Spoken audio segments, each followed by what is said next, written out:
family in our county, and obviously they were instrumental in starting several of the Methodist churches in South Iredell County. Let's see if this is in here. James William Walter Brown, born February the 11th, 1863, died March 11, 1944.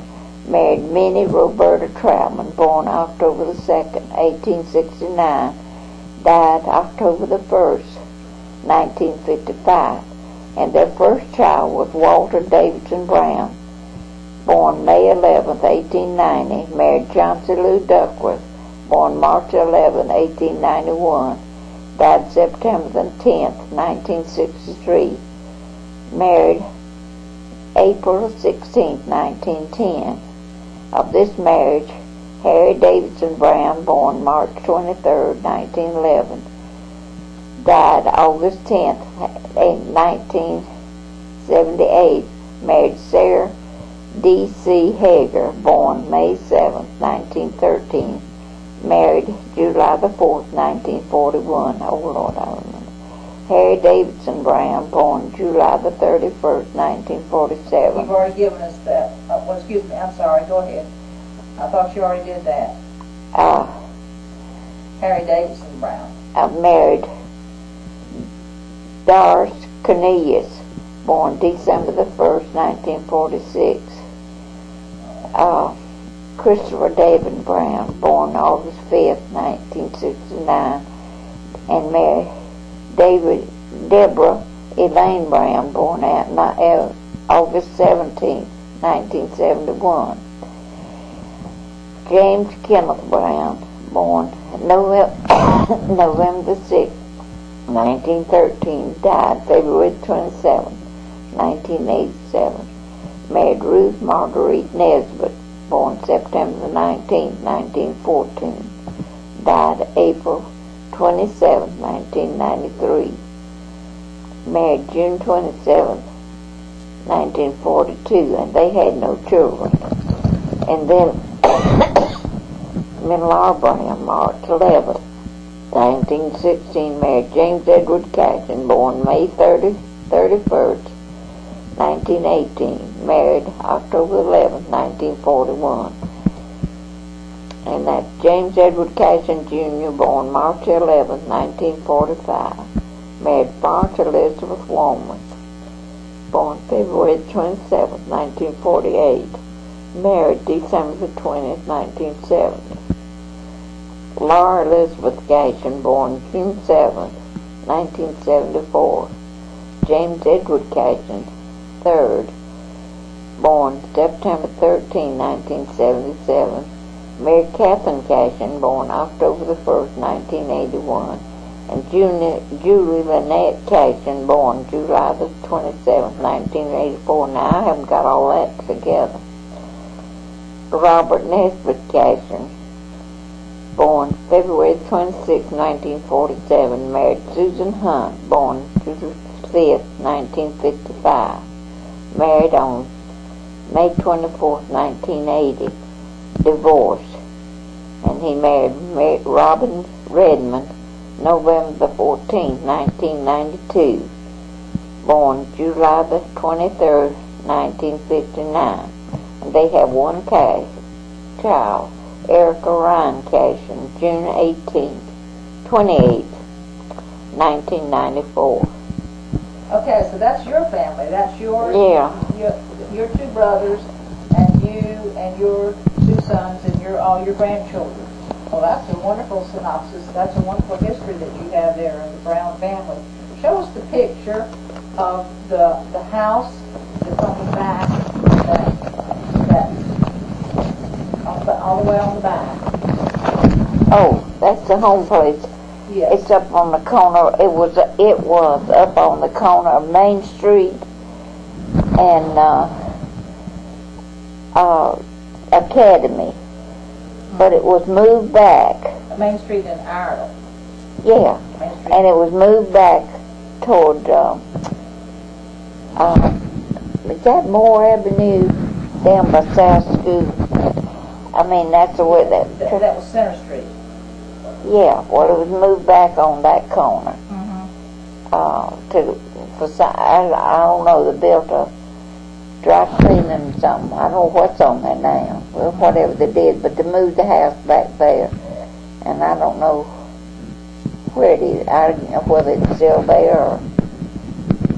Is this the same house in this picture that...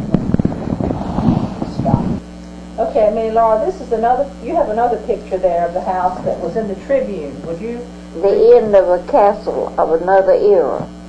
Jim Brown was a contractor who built homes for other people. The home he built for himself and his family, we may assume, was the realization of his dream. What a house it was. Its magnificent cupola, its rounded windows and almost circular porch made the two-story dwelling at the center of Main and Iredell Avenue a showpiece of Mooresville. That was long ago. This week, the grand old house is being demolished to make room for the new home of Citizens Savings and Loan Association. Some 15 years ago, the Brown home place, later sold to the Lee Smith family, was forced from the corner to Midway, the 1100 block of East Iredell, to make room for a new building. Now it is being phased all the way out of existence. Construction of citizen buildings will begin soon. And that building, which was the Citizen Saving and Loan, is now the home of the Mooresville South Iredell Chamber of Commerce. Let me show that picture so we can see.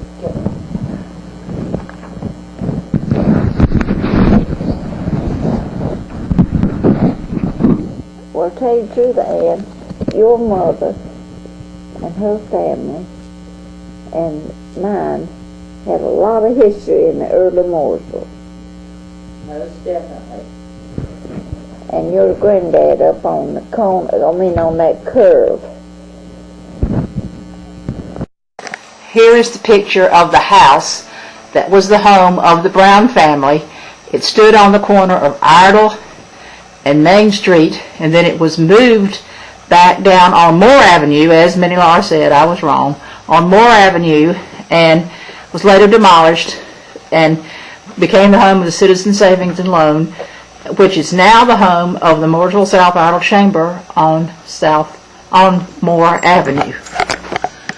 Minnie Laura, we know that you grew up on North Academy Street, and tell us about some of the school and the schools you attended and the things that were there in around your neighborhood at the time.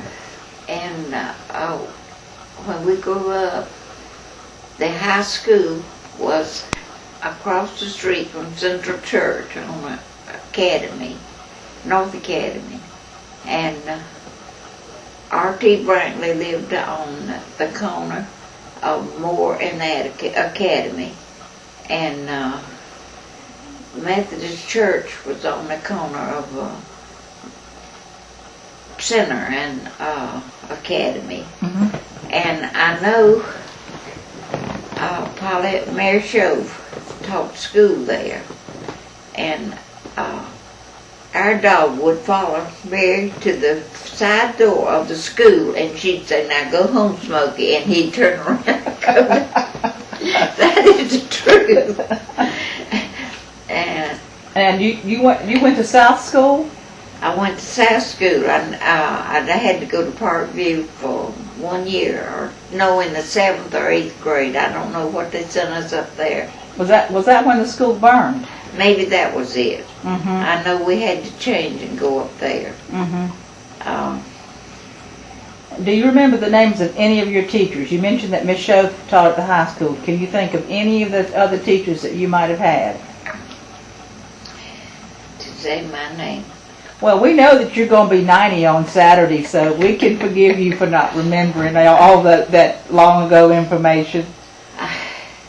Well, Linda Templeton taught one class, and I know she'd stand in the door and look down the hall. And, This was at South School? yeah, at South School. Now, we had to go from North Academy to South School.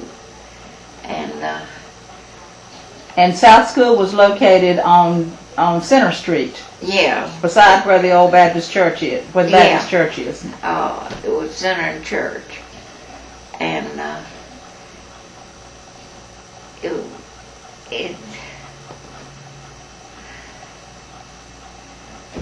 I don't know. It's, What kind of I game? think we started, I think I started in the first grade down there. Mm-hmm. I'm not sure I did. Mm-hmm. Because I think Harry and Kenneth had to take me. Mm-hmm. I mean, they'd have one hand, Kenneth would have the other. And I know one time that we had a Bible teacher, now I've forgotten her name, but she wore a wristwatch up here, above her elbow. And then she talked very odd, but she was the Bible teacher. But I know one day Kenneth asked her to be excused, and she wouldn't let him. And he crawled out the window, because it was in the basement, and went up to the store, because Mother was working, and told Mother. And so Mother went down to see why he couldn't be excused. Oh, those were crazy days in school. Mm-hmm. But we went through 7 grades, I think, down there. And then you went to high school. Went to high school. But now, Cora Freeze did not teach me. Now, Cora Freeze was a teacher sometime after that, but she was not teaching at South School then. Mm-hmm. And do you remember who the principal was at South School? Greenleaf. Miss Greenlee was there then. And, let's see, Dr. Morgan was uptown.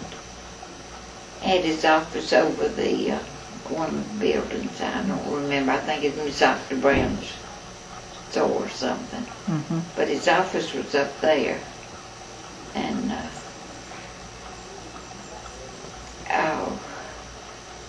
I was trying to think of some of the teachers that were up there.